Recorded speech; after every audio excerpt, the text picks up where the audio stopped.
para entender un poco más la lógica que trajo aparejado el nuevo CPP, vamos a pensar en un caso, porque siempre tenemos la visión de los fiscales, ¿no? O que porque están sobrecargados, o porque tienen que adaptarse y entender la herramienta, bla, bla, bla.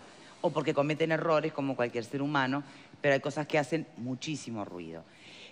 Por ejemplo, la justicia de Pando, ¿no? Hace muy poquito, que condenó a un hombre de 26 años que había violado a una mujer y que había obligado a practicarle sexo oral a la otra a 2 años y medio de prisión y 1 de libertad vigilada.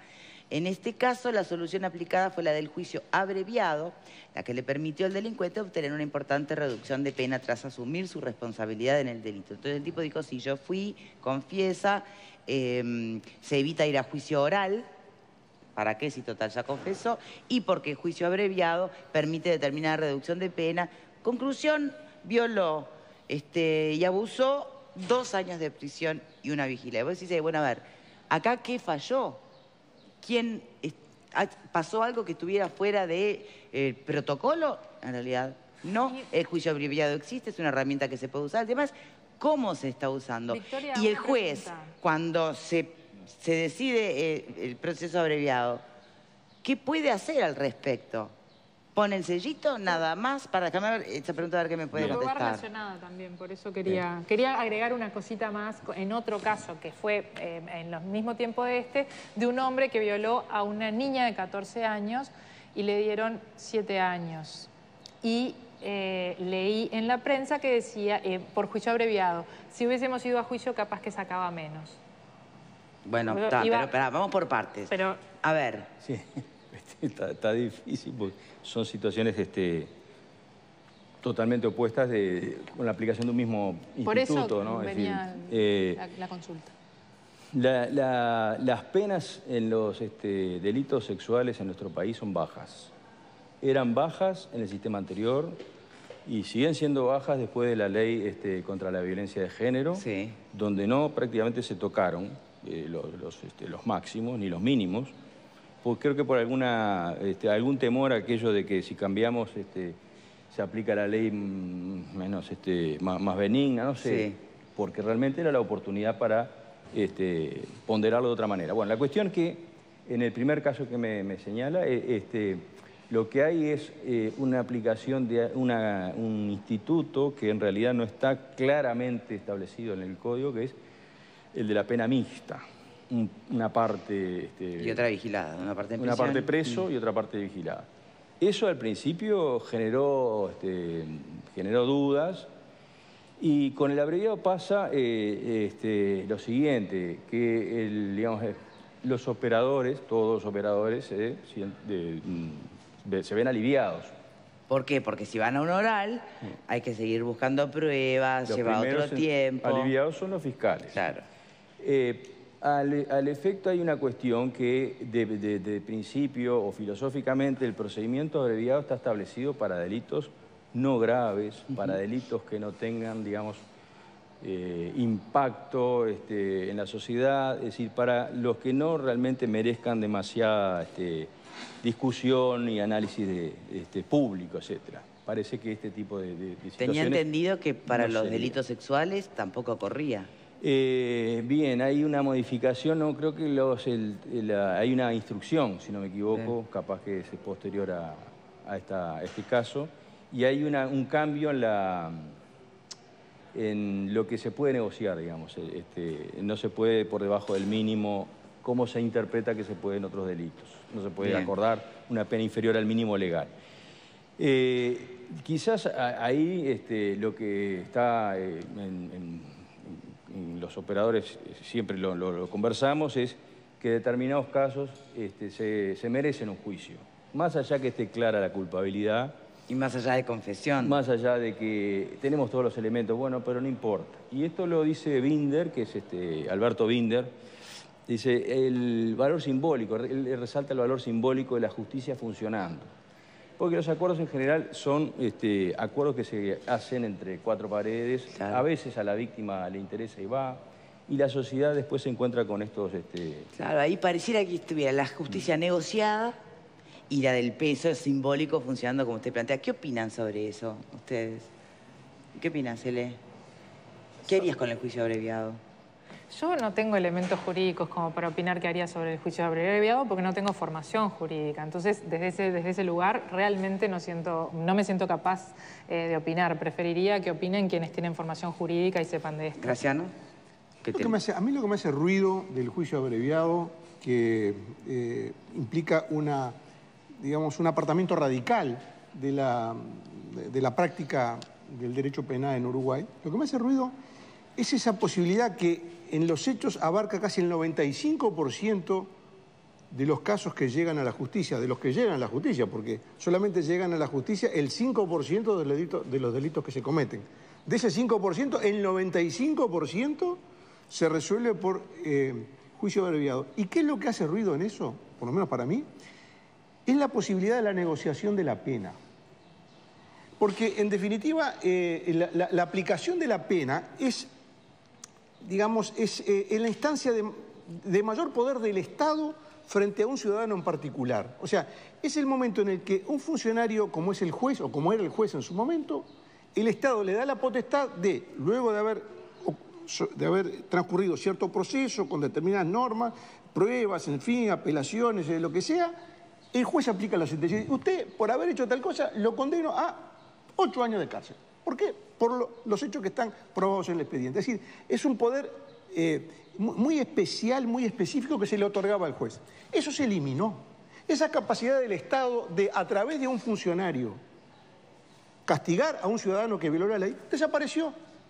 Ahora es todo fruto de la negociación. Bueno, por eso, pero eso desvirtúa el concepto mismo del derecho penal.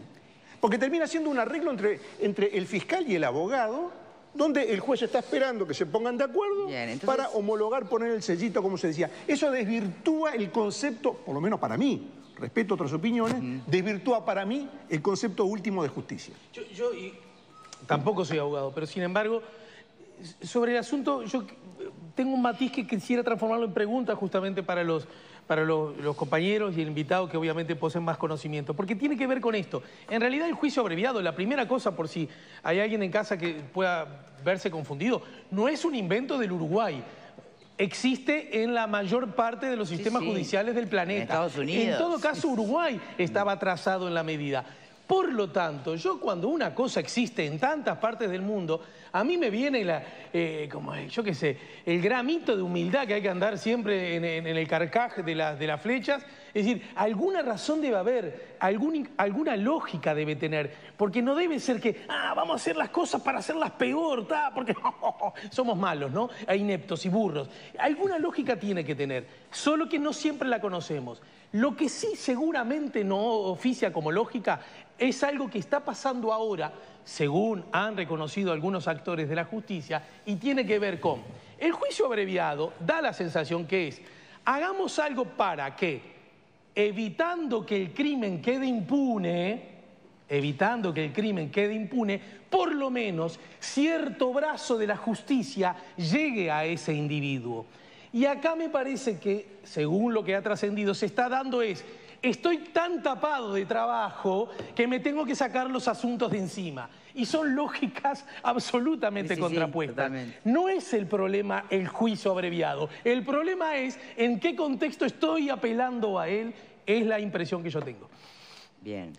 Es una pregunta, ¿no? Por las dudas, sí, está bien. El procedimiento abreviado, para mí, más allá que... la discusión sobre si está bien o está mal el procedimiento abreviado es una discusión universal. Es como más vale pájaro en mano que 100 volando. Exacto, pero digo, me parece que en este estado de cosas en nuestro país no tiene mucho sentido cuestionar el instituto. Es decir, pero sí la aplicación. Bueno, eso por eso.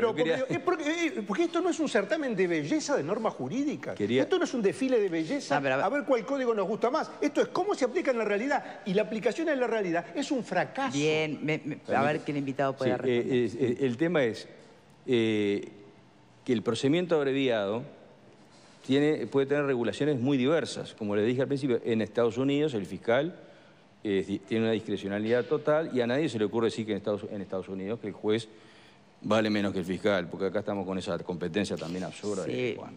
Primero. Segundo, en nuestro sistema los expertos han señalado que de la manera en que está diseñado en función del límite mínimo, del límite de la pena en nuestro país, de los mínimos, habilita demasiados casos que en realidad, como estos, merecen un juicio por su gravedad. Entonces lo que hay es, en definitiva, esto se puede corregir por una ley, pero también se puede corregir por los operadores, incluso por las instrucciones generales de Fiscalía, que por los del tema de delitos sexuales tengo entendido que las ha habido. Es decir, no es algo irreparable que haya que modificar ya una ley. Bien. O la ley merezca modificarse ya. El asunto de las penas, esas mixtas, es lo que está complicando, porque en definitiva, ¿cuál es la pena? La gente se pregunta, 2 años, no le quedan los 4. Sí, sí. Le quedan los 2 años de prisión y los 2 de vigilada. ¿Qué pasa en los 2 de vigilada? ¿Quién se cree que la vigilada es vigilada? Se ¿no? vigila algo, claro. Ahí está lo que le decía antes. Una pata fundamental es que la alternativa, lo que no es prisión y es condena o medida cautelar, restrictiva de la libertad, tenga seriedad.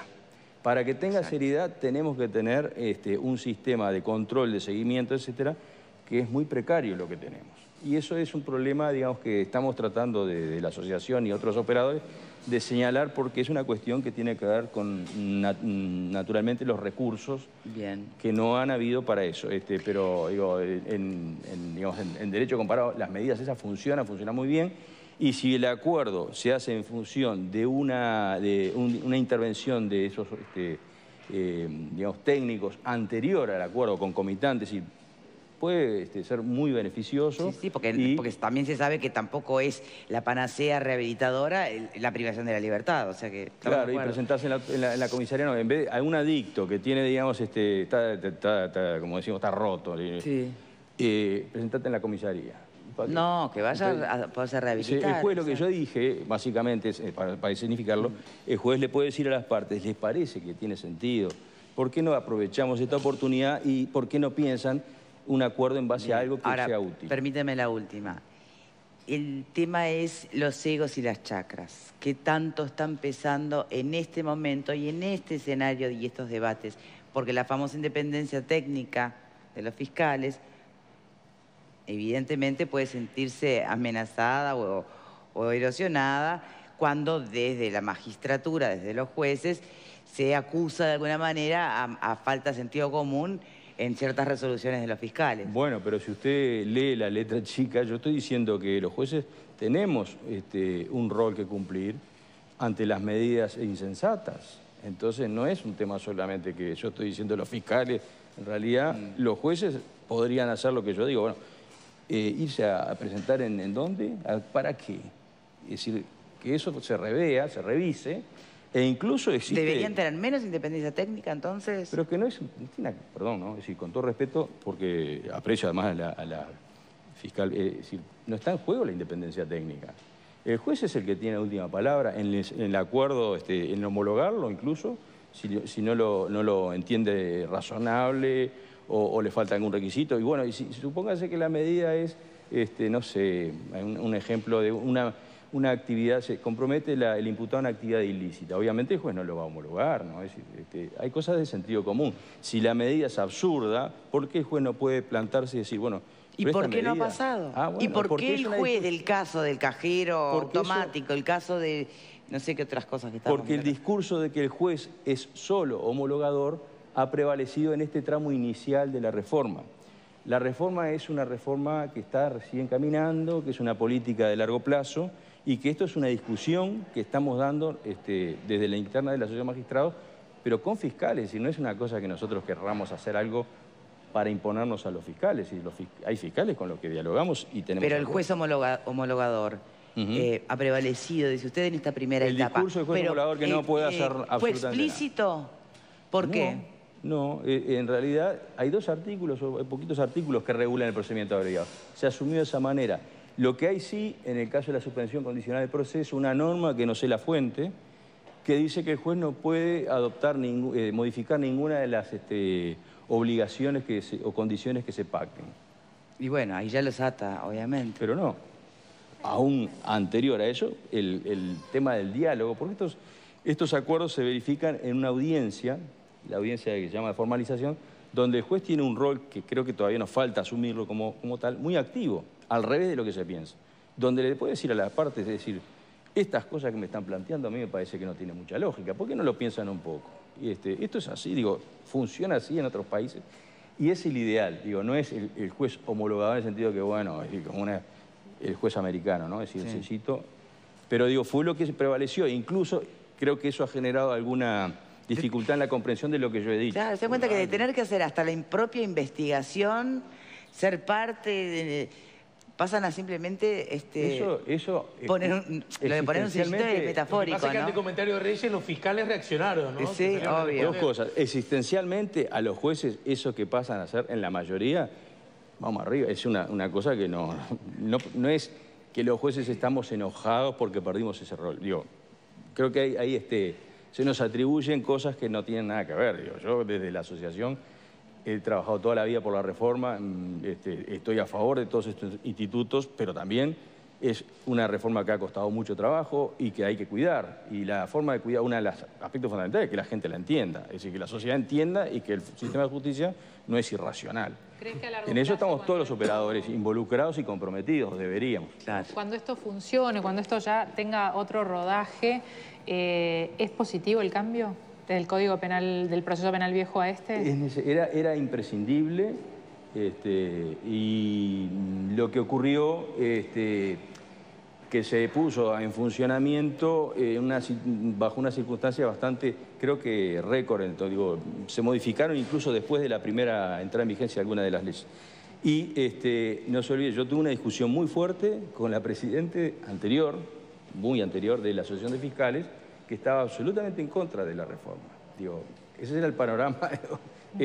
O sea que ahora estamos en otra situación, han desaparecido muchos chisporroteos de los comienzos, pero sí esto es dinámico, sigue habiendo temas a resolver y por supuesto que cuando se suceden este tipo de medidas que nadie entiende, me parece que no podemos hacernos los distraídos y tenemos que señalarlo y buscar de qué manera esto se puede mejorar.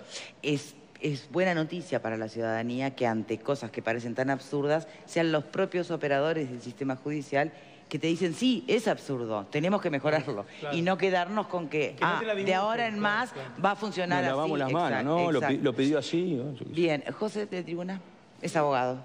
Es que en realidad me parece que el cambio más importante también acá es de cabeza. Es decir, es como hay un cambio de paradigma, porque son dos sistemas que están todavía en la cabeza de la gente conviviendo y eso hace de que se pongan las virtudes de uno, las virtudes del otro sistema y muchas veces no son compatibles en el sistema jurídico en general.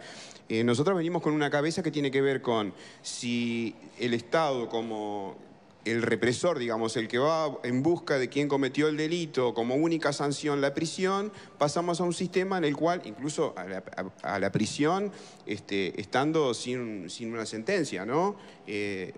Pasamos a otro sistema en el cual el imputado o el acusado va a estar en libertad, se va a tratar de recabar las pruebas, pero el Estado no deja de ser quien es el titular de la pretensión de lo que se llama pretensión punitiva. Es decir, es el Estado, en definitiva, a través de los fiscales que pretenden castigar ese delito. Entonces, me parece que es mucho más claro, mucho más transparente la función de los jueces hoy día, que tienen que controlar la regularidad de la ley, que no pasan a ser un juez que a su vez que investiga, recaba pruebas, después termina condenando y a su vez termina vigilando a la propia persona. Me parece que es mucho más transparente. Me parece que lo que tenemos que tener conciencia es de eso, ¿no? De que cambia un poco el paradigma y la forma de cómo nosotros concebíamos al delito en la sociedad, que va a seguir existiendo, obviamente. Bien. Sí, justamente para cerrar. Hay un protagonista que no hemos mencionado y que tiene que ver mucho en este tema, que es la víctima. Nuestra reforma se asumió muy tímidamente su participación. En otros sistemas está la figura del querellante, que digamos puede ser un querellante que juega con el fiscal o que juega autónomamente. Y que si juega autónomamente, al fiscal de alguna manera le marca mucho más estas cosas de las medidas insensatas, vamos a decir. Alberto Reyes, presidente de la Asociación de Magistrados del Uruguay. Hay que agradecerle que vino teniendo tanto trabajo el domingo, ¿no? Sí, sí. Reyes. Sí, sí. Presidente de la Asociación de Magistrados del Uruguay, muchas gracias por habernos acompañado. Nos quedamos, insisto, tranquilos en saber que se reconocen las cosas que están haciendo ruido y que suenan absurdas, que hay trabajo por delante y que en eso, bueno, están encaminados todos los protagonistas del sistema. Gracias por acompañarnos. Pausa y reflexiones finales del panel cuando regresemos.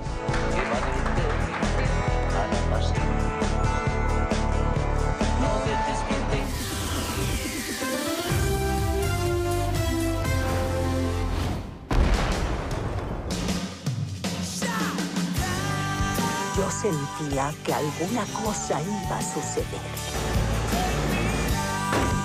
Soy la nueva profesora. ¡Ay, qué bueno!